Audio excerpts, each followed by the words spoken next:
প্রথমেই আমরা দেখতে পাই এক আজব দুনিয়া। সেখানে একটি দানব বসে আছে, যার সামনে তার মতো অনেকেই আছে, যাদের বলে সিনিগামী। একজন সিনিগামী বলে ওঠে, আবার হেলে গেলাম। তখনই অন্য একজন বলে ওঠে, রিউক, তুইও আমাদের সাথে খেল। রিউক বলে না। তখনই সিন শিফট হয় এবং আমরা দেখতে পাই লাইট ইয়াগামিকে, যাকে তার স্যার পড়া জিজ্ঞেস করে। সে পড়াটি বলে এবং তারপর সে লাইট বাইরের দিকে তাকিয়ে থাকে। তখনই সে দেখে একটি নোট আকাশ থেকে পড়ছে। সে ক্লাস শেষে সেইখানে যায় এবং সেই নোটটি নেয়। লাইট সেই নোটটি হাতে তুলে নেয় এবং সেই নোটটি ভালোভাবে দেখতে থাকে। সে পর্যবেক্ষণ করে দেখে কি নোটটির নাম ডেথ নোট, এবং তারপরে তার অনেক বিষয় হওয়ার পর সে সেই জিনিসটা আগের জায়গায় রেখে দেয়। তারপর সে তার বাড়িতে চলে যায় এবং আমরা দেখতে পাই সে চলে যাচ্ছে এমন সময় তার ব্যাগে ডেথ নোট। তারপরে সে তার বাড়িতে যায় এবং ডেথ নোট সম্পর্কে পড়ে, যেখানে লেখা ছিল ডেথ নোটে যার নাম ভেবে আপনি লিখবেন সে মারা যাবে। এটা শুনেই আমাদের লাইটের মনে হয় এটা হয়তো কেউ মজার জন্য লিখেছে। তারপর সে শুয়ে যায় এবং ভাবতে থাকে কেনই বা কেউ এটা মজার জন্য লিখবে। তারপর সে যে এটা লিখতে যাবে, সে লিখবে কারো নাম। এমন সময় তার নাম মনে পড়ে যে যদি সত্যিকারে এটা ঘটে। তখনই খবরে চলতে থাকে একজন আসামির কথা। তখনই লাইট তার নাম তার নোটে লিখে দেয় এবং সে এটাকে হার্ট অ্যাটাকে লিখেছিল। সে 40 সেকেন্ডের জন্য অপেক্ষা করতে থাকে। 40 সেকেন্ড পার হওয়ার পরও যখন কোনো কিছুই ঘটে না, তখন সে ভাবে এটা শুধুই এটা কেউ মজার জন্যই হয়তো বা করেছে। তখনই সে যখন টিভি বন্ধ করবে, সে দেখে যে সকল আটকরা বের হয়ে এসেছে। সে অবাক হয়ে পড়ে, কীভাবে বের হতে পারে যদি আসামিটা ভিতরে থাকে। তখনই খবরে বলে আসামি মারা গিয়েছে। তখনই লাইট সম্পূর্ণভাবে ভয় পেয়ে যায় এবং সে বুঝতে পারে এটা হয়তো বা সত্যি কাজ করে, কিন্তু তার মনে হয় এটা হয়তো বা কোনো কোইন্সিডেন্স। সে তার ব্যাগে ভরে এটাকে নিয়ে যায়। আমরা দেখতে পাই পরবর্তী সিনে যে সে বাইরে চলে এসেছে এবং সে নিজে পড়তে এসেছে তার কোচিংয়ে বা অন্য কোনো সেন্টারে। তখনই দেখতে পাই দুইজন ছেলে মিলে একজনকে বুলি করছে। সে একজনকে তাকিয়ে বলে এও একজন গুন্ডাই। তখন লাইট যখন চলে যাওয়া শুরু করে, তখন আমরা দেখতে পাই দুইজন ছেলে মিলে একজন মেয়েকে আটকে রাখে এবং আমাদের লাইট দোকানের ভিতর ঢুকে পড়ে এবং সে তার পছন্দ মতো বইটি তুলে নেয়। তখন আমরা দেখতে পাই ওই সকল ছেলেগুলো মিলে মেয়ের সাথে খারাপ আচরণ করে। তখন ওই লাইট তাদের নাম তাদের লিখে দেয় এবং তার ভিতর লেখে অ্যাক্সিডেন্টে তাদের মৃত্যু হবে। তখন ওই ওদেরকে অ্যাক্সিডেন্ট করে ট্রাক, এবং তিনজনকে অ্যাক্সিডেন্ট করে ট্রাকটা চলে যায় এবং মেয়েটা বেঁচে যায়। তখনই লাইট বুঝে যায় এটা কোনো মজা নয়, এটা আসলে ঘটে। রিউক তখনই পৃথিবীর উদ্দেশ্যে রওনা যায় আর লাইট তার ঘরে পৌঁছে যায়। লাইট তার পরীক্ষার খাতা তার মাকে দেয় এবং তার মাও খুশি থাকে যে তার ছেলে প্রত্যেকবারের মতো এবারও ভালো করেছে। লাইট তার রুমে যায় এবং সেই রুমটাকে লক করে দেয়। সে অদ্ভুত তাকে তাকায় এবং তারপর আমরা দেখতে পাই সে তার নোটটাকে পুরোপুরি ভরে ফেলেছে নাম দিয়ে। কিছুক্ষণ পরই এখানে রিউক চলে আসে, যার ফলে লাইট অনেক বেশি পরিমাণে ভয় পেয়ে যায় এবং চিৎকার করে ওঠে। সে বেঞ্চ থেকে পড়ে যায়। তারপর সে রিউক বলে ওঠে, আসলে আমি হচ্ছে ডেথ নোটের মালিক আর এটা আমার হাত থেকে নিচে পড়ে গিয়েছিল। তারপরে রিউক বলে তোমার হাসা শুনে ওর মনে হচ্ছে তুমি নিশ্চয় সম্পর্কে জেনে গিয়েছো।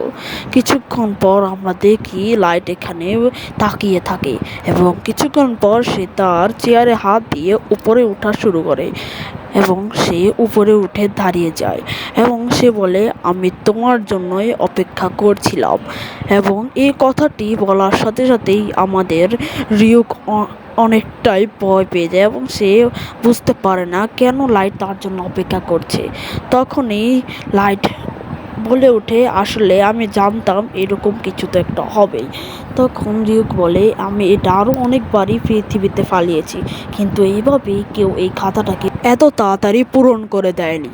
তখনই লাইট বলে, এখন তো তুমি আমাকে মেরে ফেলতে যাচ্ছ।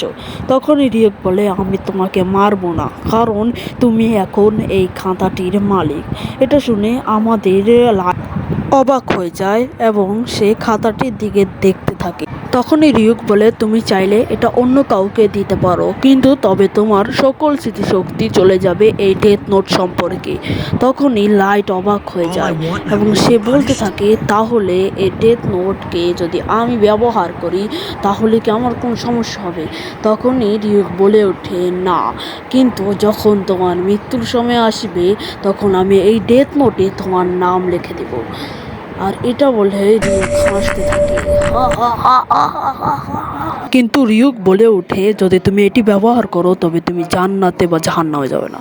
তৎক্ষণাৎই তার মা দরজায় ঠক ঠক দেয় এবং তখনই লাইট ভয় পেয়ে গেল। রিউক বলে, কোনো সমস্যা নেই, যে দরজাটা খোলো। এবং লাইট তার ডেথ নোটটাকে খাটের নিচে লুকিয়ে যে দরজাটা খোলে এবং তখন তার মা বলে, তুমি এখানে কি করছো? এত অন্ধকারে তোমার চোখ নষ্ট হয়ে যাবে, এই কথাটি বলে। তখনই লাইট মনে মনে ভাবতে থাকে, মা রিউককে দেখলো না কেন? তখনই রিউক বলা শুরু করে, যে তুমি যে ডেথ নোটটি পেয়েছো সেটি আমার, আর যে এই ডেথ নোটটি ধরে সেই শুধু আমাকে দেখতে পায় এবং আমার কণ্ঠ শুনতে পারে। এই বলে রিউক একটি আপেল হাতে নেয় এবং তা খেতে থাকে এবং তা এক কামড় খেয়ে সে বলে, অনেক সুস্বাদু। লাইট রিউককে বলে ওঠে, তুমি কেনই বা আমাকে বেছে নিয়েছ? তখন এই রিউককে আপেলটি খায় এবং লাইটকে জিজ্ঞেস করে, তোমরা এই পৃথিবীর আপেল কোথা থেকে আনো? তখন এই লাইট বলে, আমার প্রশ্নের উত্তরটি দাও। তখন এর রিউক বলে, তুমি বুদ্ধিমান বলে তুমি এটা পেয়েছো, এটা তুমি ভেবো না, আমি শুধু এটা ফালিয়েছি আর তুমি এটা পেয়ে গিয়েছো। তখন এর লাইট বলে ওঠে, তাহলে তুমি এটা ফালিয়েছোই বা কেন? তোমার ডেথ নোটে কোথাও লেখা নেই এই জিনিসটি। তখনই রিউক বলে ওঠে, শিনিগামি ওয়ার্ল্ডে শিনিগামিরা বেশিরভাগই অবসর থাকে, তাই তারা জুয়া এবং অন্যান্য খেলার ভিতর মেতে থাকে এবং তারা অন্যদের নিয়ে মজা করে। কিন্তু যদি ডেথ নোটে সেই শিনিগামীদের নিয়ে লেখা হয় তবে তারা মারা যায় না, তাই কি সে মজার জন্য এই কাজ করে। সব বুঝলাম, কিন্তু তুমি কারণ শুধু ট্রাকে ধাক্কা খাওয়া লোকটার ব্যাপারে লিখেছো কেন? লাইট বলে, আমি যদি শুধু কারো নাম লিখি তাহলে সে হার্ট অ্যাটাকে মারা যাবে, এটা ডেথ নোটের একটা ভালো ব্যাপার। লাইট বলে, আমি এই দুনিয়ার সবচেয়ে বড় ক্রিমিনালদের লিখে রেখেছি, আর আস্তে আস্তে আমি সবাইকে মারবো। রিউক, কিন্তু এটা করে তোমার লাভ কি? আস্তে আস্তে মানুষ বুঝতে পারবে কেউ একজন ক্রিমিনালদের মারছে। লাইট বলল, আরও বলে, আমি চাই সারা দুনিয়া আমার অস্তিত্ব জানুক, যে এখানে এমন একজন আছে যে অপরাধীদের শাস্তি দিয়ে যাচ্ছে। রিউক বলে, এত ঝামেলা করে কি আছে, ওদের শাস্তি দিয়ে তোমার কী লাভ? এটা বলে কি বা হবে? আসলে আমার বোরিং লাগছিল। প্রথমে আমার বিশ্বাস হচ্ছিল না, কিন্তু এখন আমি শিওর যে অন্য মানুষরাও এটা একবার ট্রাই করতে চায়। তখনই লাইট ফ্ল্যাশব্যাকে চলে যায়, যখন ট্রাক দিয়ে খুন করেছিল। সে অনুতপ্ত, সে কোনো বিচারক নয়। তখনই সে বলে, আর যারা পৃথিবী জঘন্য করার জন্য দায়ী তাদের শাস্তি মৃত্যু। কাউকে তো এটা করতেই হবে। আমি তার জন্য আমার মানুষত্ব ও জীবন দিতে রাজি।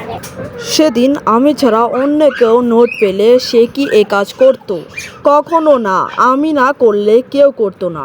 আমি ছাড়া কেউ করতে পারবে না। আমি ডেথ নোট দিয়ে দুনিয়া পাল্টাবো। কপিরাইট ইস্যুর জন্য আমি দেখাতে পারছি না, কিন্তু লাইট একজন একজন করে আসামির নাম লিখতে থাকে এবং যারা শাস্তি পাওয়ার যোগ্য তারা হার্ট অ্যাটাকে মারা যাবে, আর যারা অন্যের ক্ষতি করে পার পায় তারা বিভিন্ন রোগ এবং দুর্ঘটনায় মারা যাবে। তারপর ওই দুনিয়া সঠিক রাস্তায় হাঁটবে। এমন করেই আমি আমার দুনিয়া বানাবো। রিউক, কিন্তু এটা করলে তুমি একমাত্র খারাপ লোক হবে। তুমি কি বলতে চাচ্ছ আমি বুঝলাম না। আমি হলাম জাপানের টপ স্টুডেন্ট আর আমি হব দুনিয়ার গড। জিউক বলে, আমি যা ভেবেছিলাম মানুষ অনেক ইন্টারেস্টিং।